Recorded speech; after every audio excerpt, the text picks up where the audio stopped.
All right, today's the first day in pads for Alabama, but what have we learned so far? We have to have learned something, right?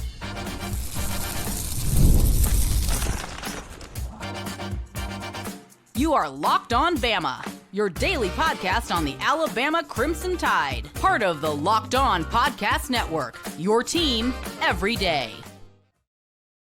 Hey, everybody, welcome back into Locked On Bama AHSA Radio Network's Luke Robinson. That's me. Alabama internet legend Jimmy Stein. That's him. This episode is brought to you by Game Time. We'll talk about Game Time in just a little bit. I want to thank you every day for being here every day. Thank you, newbies, for being here today. And thanks to everybody for making this first listen every single day. You guys are the best. So if you're an everydayer, we've been talking about fall camp a lot. And frankly, there's not been a ton of super duper action yet because there's not full pads. But full pads start today, Jimmy, Sunday. That's going to be kind of fun. That's a thing, right? But what have we learned so far, in your opinion? Like, what's the one thing you can glean from all this? I mean, I don't know about one thing because there's a lot, but just nothing. There's no earthquakes. There's no earthquakes. When there's a big earthquake, that leads the news. To me, there's no earthquake, but there's a lot of tremors. There's a lot of small things going on. I'll just start just randomly with Cam Calhoun seeing time at Husky. That's new. I'm not shocked at all. I think Husky was always the spot where there might have been a change. Like, come on, Damani Jackson and Zabian Brown are going to be the starting corners, and Bray Hubbard and Keon Sabb are going to be the starting safeties. I mean, that's just sort of a slam dunk. Husky was not. Deshaun Jones returns. He was playing that spot a lot at the end of last year, and I thought did a good job. I thought he's pretty good, and I like having a cover guy there. But Alabama's brought in such good talent at DB. It was kind of hard to imagine Cam Calhoun, Dejon Lee, I think is another guy, Zay Mincy. These guys are starter worthy. And Kane Womack talked about that. He talked about when he was asked how many of these DBs are going to play. I loved his answer.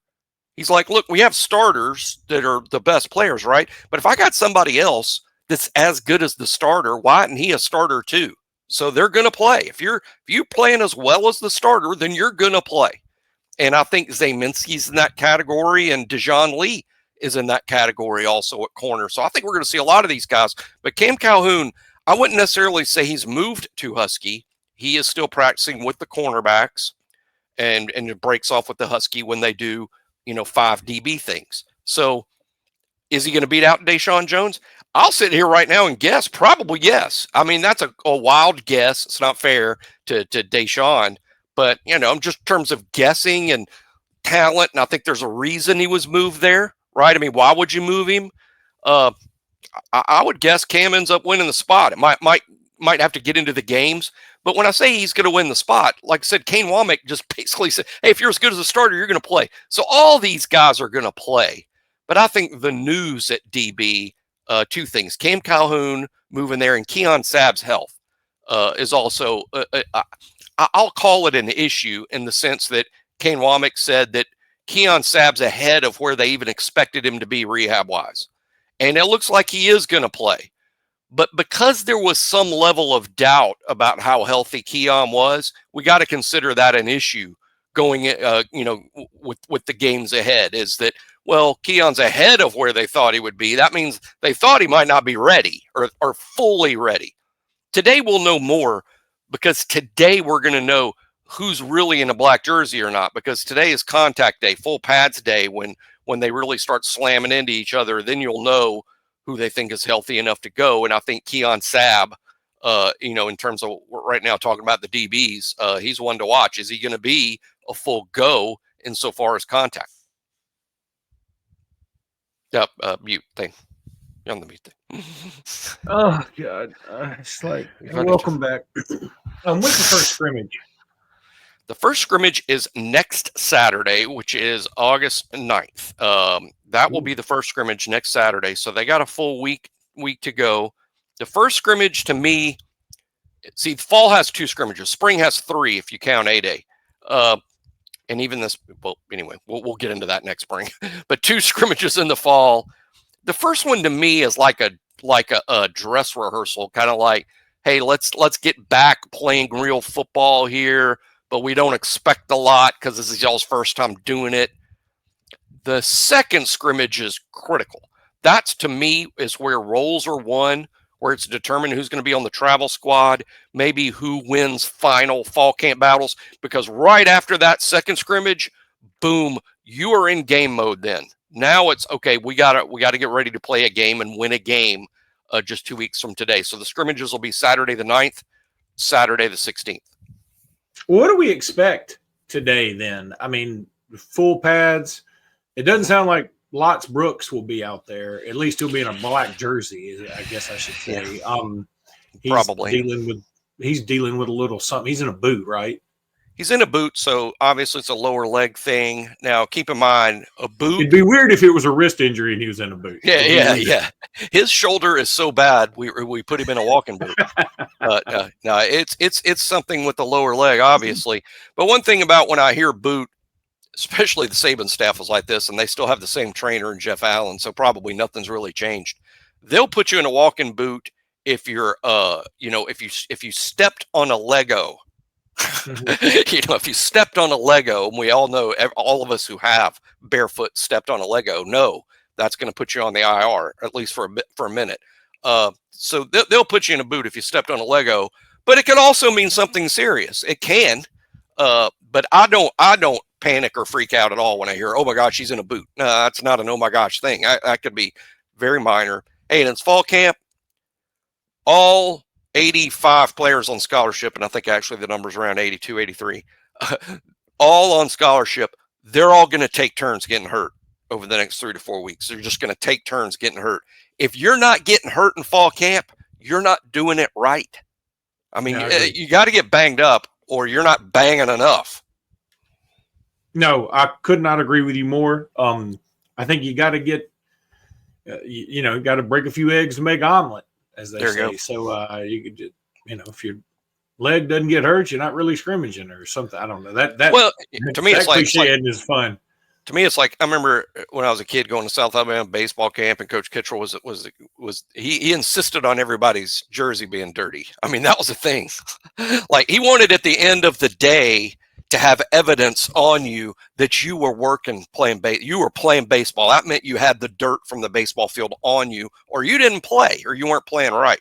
And I think that fall camp's a lot like that. I mean, if you're not banged up, then you're not banging enough. Now, we don't need injuries, and they do monitor that. I mean, it's not like they're out there trying to get hurt. As a matter of fact, they don't really tackle to the ground. Today will be a full pad day, so a full contact day. It's not a scrimmage day. Scrimmages are the only time that they really work on tackling people to the ground and ending a play. There's a lot of what they call thud that goes on in the full contact, where they're slamming into each other, but they're not bringing people to the ground. There's some sort of evidence that bringing people to the ground is more likely of an injury happening than the thud type contact. That makes a lot of sense, though. I mean, because you're getting hit once, and then you're getting hit when you get to the ground.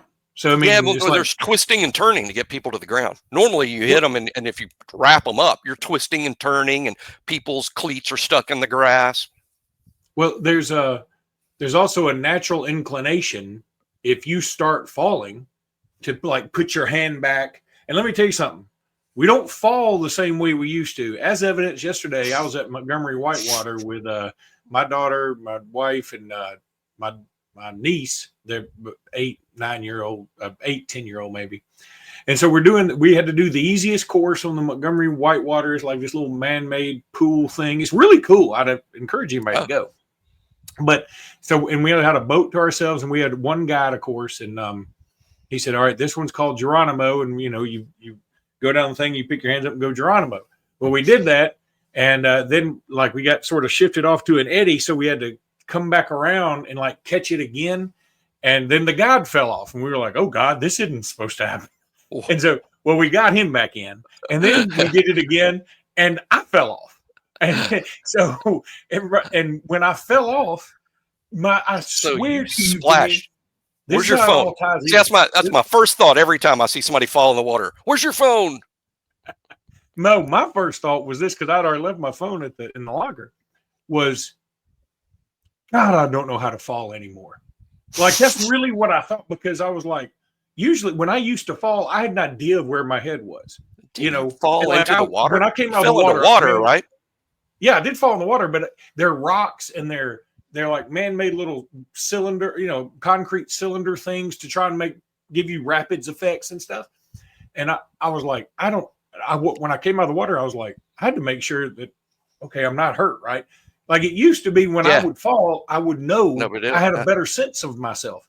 And it reminds me of I have a new comedian I forgot his name, but he said, I have a friend who has cat-like reflexes. He's not very fast, but he just gets up and runs out of the room occasionally. It's not like when he falls, he lands on his feet. He just gets up and runs out, and he's mad at people for no reason. So that's sort of my new cat-like reflexes. Falling at 20 is almost like fun. Falling at 50, you have to take inventory right after you fall. If I'm lying, I'm dying. That's exactly what take inventory. What does anything hurt? I used to never listen to the safety instruction videos. And the first thing that popped in my head, he was like, nose and toes, nose and toes. And so I had to put my nose out of the water and my toes out of the water, because that's what you're supposed to do when you fall out or something. Actually, I'm not 100% sure on that because I'm not old enough to listen to all the instructions. That just is something that resonated with me. So I did that. So I look back like everybody's. It felt like a mile and a half from, they were really like 20 feet. But I was like, oh, I'm not getting over there. Anyway, still fun though. We had a good time.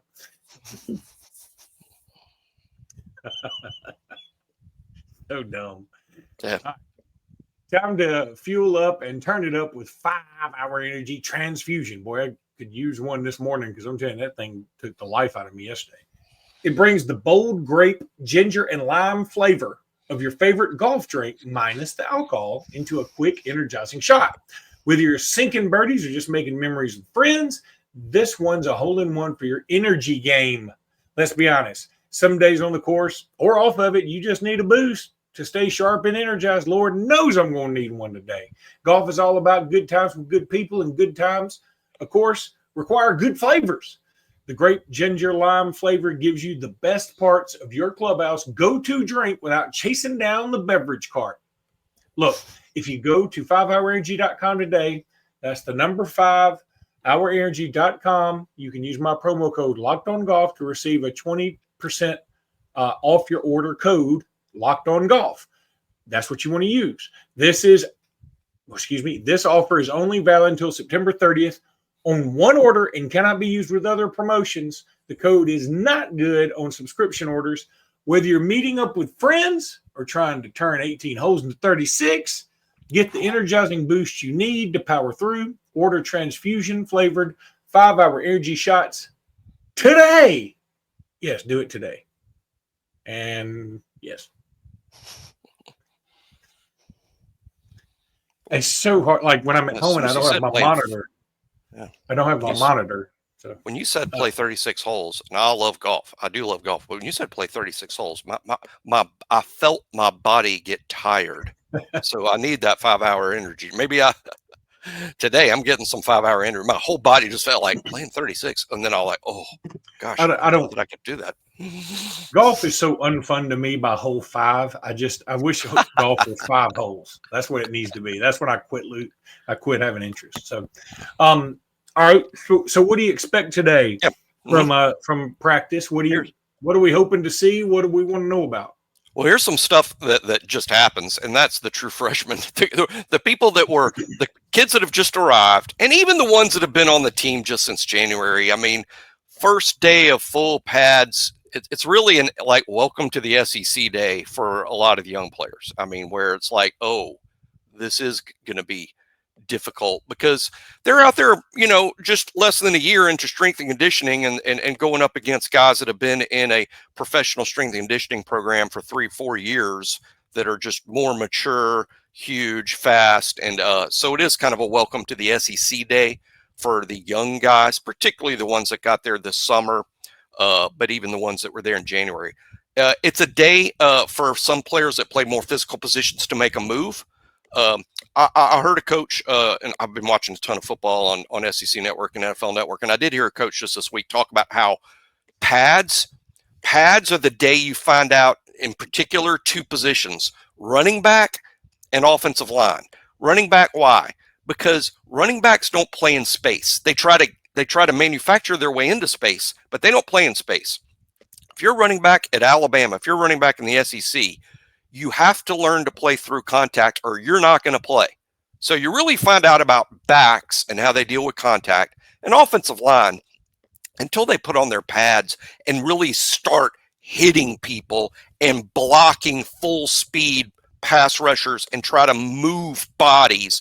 Until their pads are on, you're not really sure what you have up front. So it is, I think, particularly big days for those two position groups.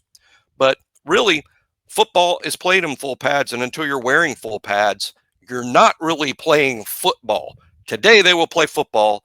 Therefore, decisions are made by coaches. But this early in camp, Luke, we're even really talking about, day 4 of camp.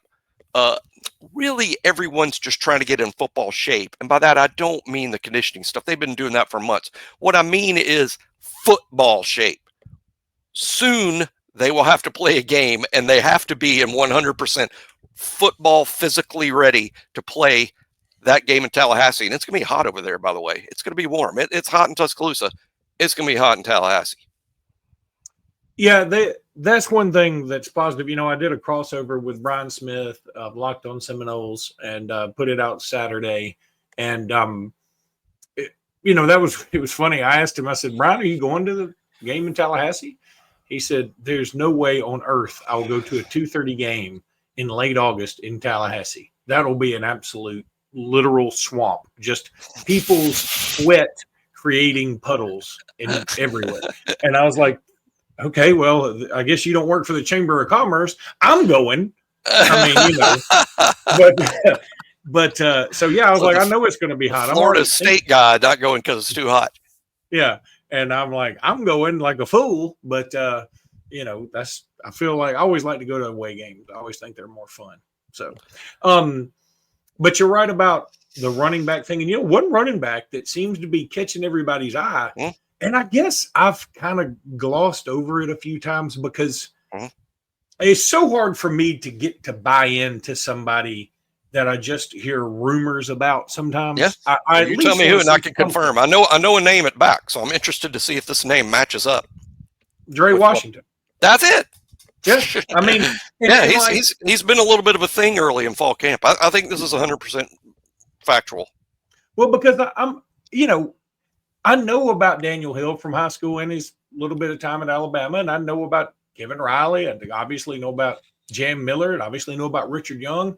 So, I mean, an AK Deer, again, I haven't seen him in college, but I've seen him in high school, and he was fabulous. So, I'm sort of buying into all those. I've never really paid attention to Dre Washington because he played in a non-Power 4 school that just didn't draw my attention. Well, he's apparently kind of a dude.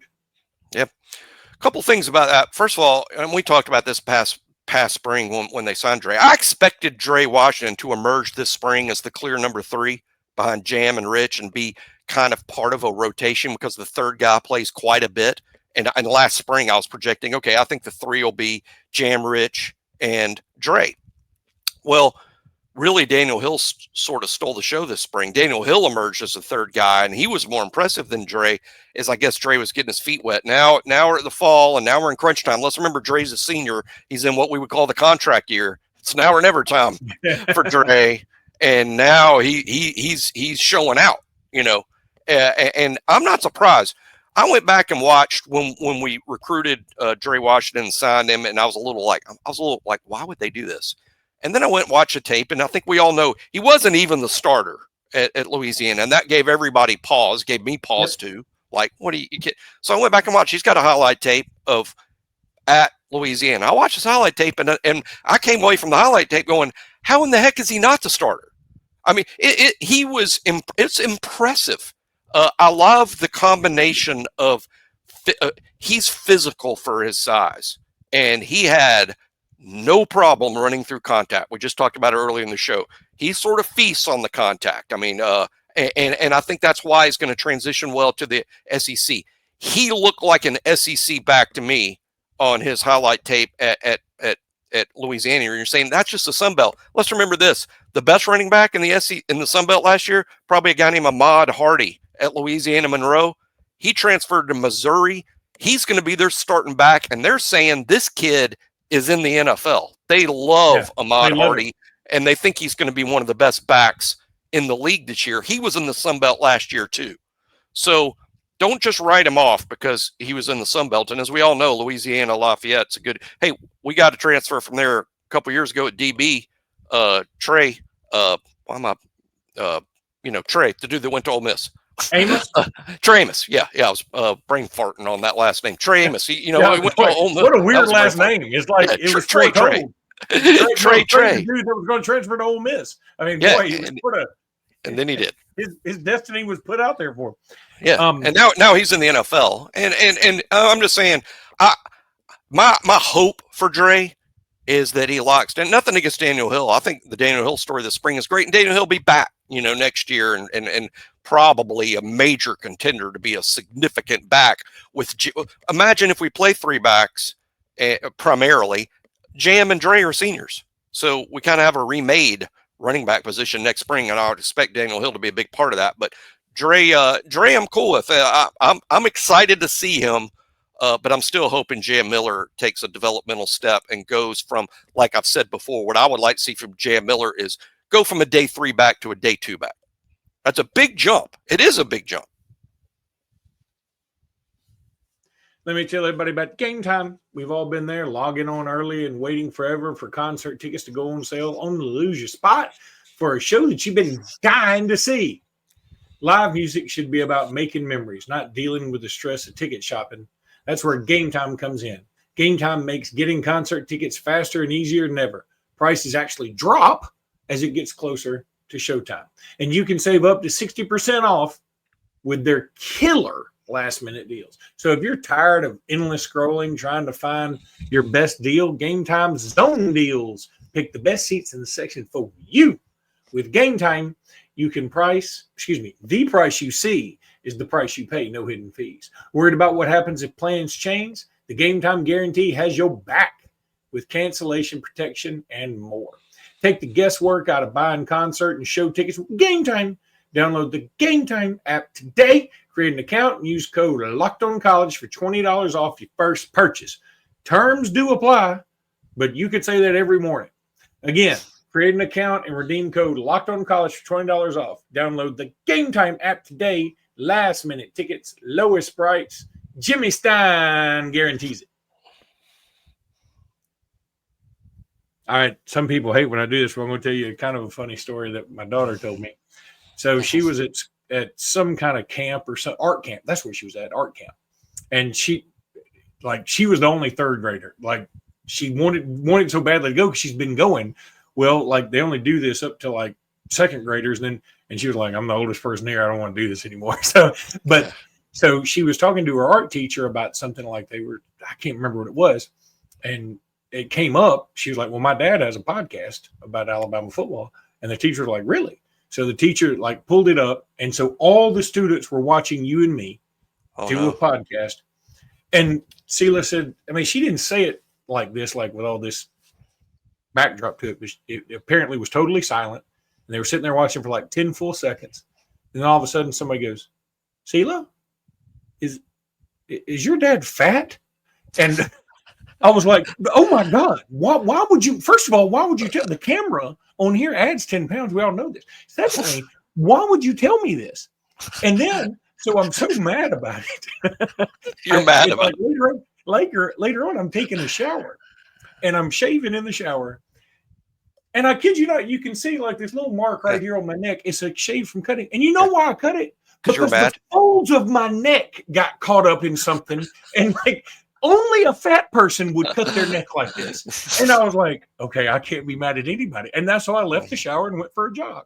I lied. I went to the shower, got out of the shower and got a bag of Doritos and cried in the bathroom. That's what I did. But I mean, it's quite the review of the show. What do y'all think about my dad's show? Is your dad fat?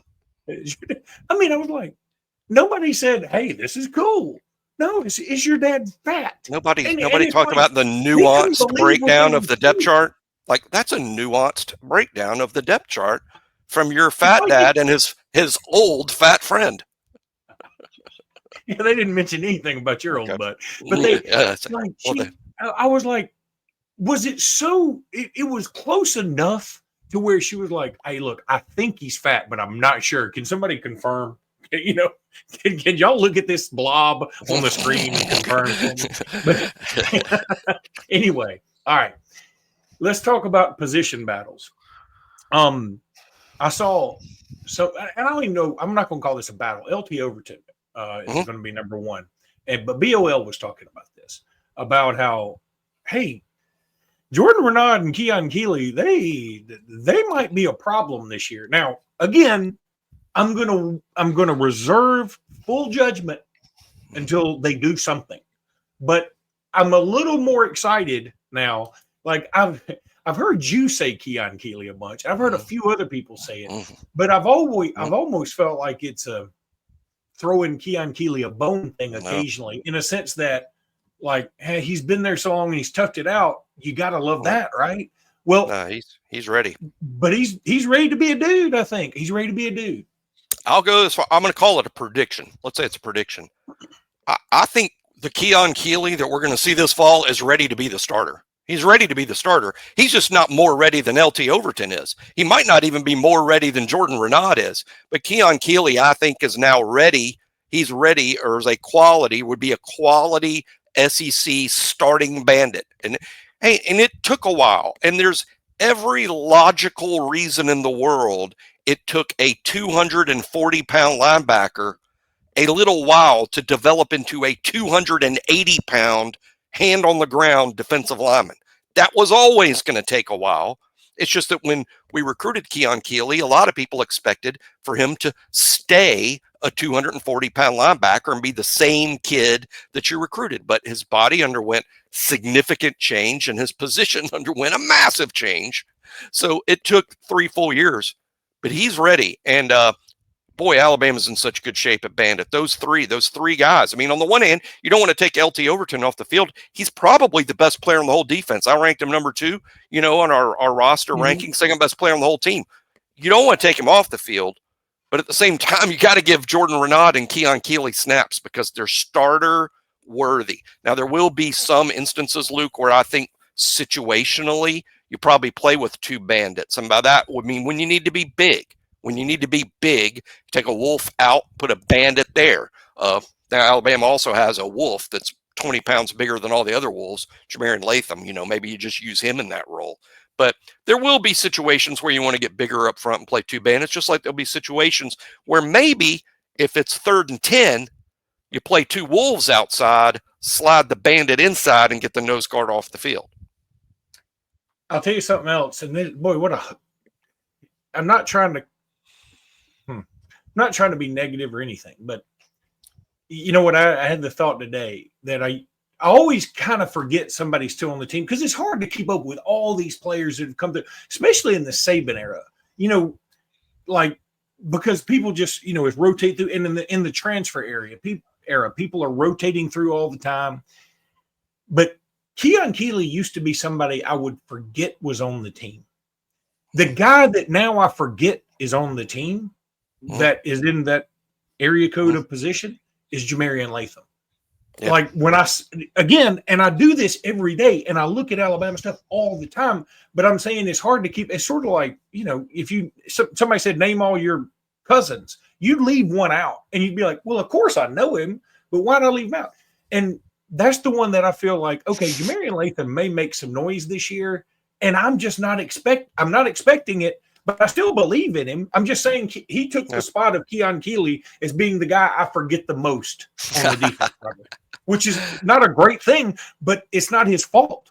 Yeah, if I'm going to pick out one guy that I forget that's in the Bandit Wolf discussion, to me, it's Cavante Henry, who now goes by Fatu Toa Henry. And that's because he missed the entirety of the spring, and I think he's going to have to climb over some talented dudes to get up that depth chart on either side of the line of scrimmage, Bandit or Wolf. Jamarian Latham is not a great, breaking news. He's not a great player. He's not great. And by great, I mean, he's not going to be the starter. He's not going to be a day 1 pick. He's not going to be a day 2 pick. kind of still trying to find a right role for him, but the coaches love him. They asked him back. I mean, this is a 6th year for him. They asked him back. So don't be out there going, I don't like this guy. The coaches like him. They asked him back. He didn't have to come back. They asked him back. I think situationally, as a run stopper, playing a position where those guys were recruited to rush the passer. All the Wolves, Justin Hill, Noah Carter, Quay Russaw, recruited to rush the passer. Jamarian Latham's the one guy who's like, hey, he's a stop the run first guy. So you can use him situationally. Yeah, and again, I think that's one of the other reasons I forget he's on the team, because in my mind, he's already had 5 years, and now he's getting a 6th. You know, he's got a national championship ring. He was on the team in 2020 from '78. he was only 78. Yeah, he was a goal line stand. Barry Crouch 78. stopped the player, but Jamarian Latham was right under. He was grabbing ankles underneath the pile in 78. But yeah, the players call him Unc, which is a thing that they call all the older kids that. But yeah, Unc is one of his nicknames. Great kid, by the way. Jamarian Latham's one of the best people on the team. Yeah, he is a good dude. Yep. And again, it's not like I want to forget him. I mean, I'm just saying. Yeah, I think everybody. Well, he's not the running back from Alabama right now. You're going to leave one off. You know, that's just the way it is. The popular players are, okay, who's the starter and who do we think is the dude in the future? Like at Wolf, you're like, oh, everybody's excited about Quay Russaw. Everybody's excited about Justin Hill. And then it's easy to kind of not forget, but the other guys, just aren't as prominent as today's starter and then the future starter, Yeah. All right, that's going to do it for today's pod. We'll be back tomorrow with more. Until then, roll tide, everybody. Roll tide.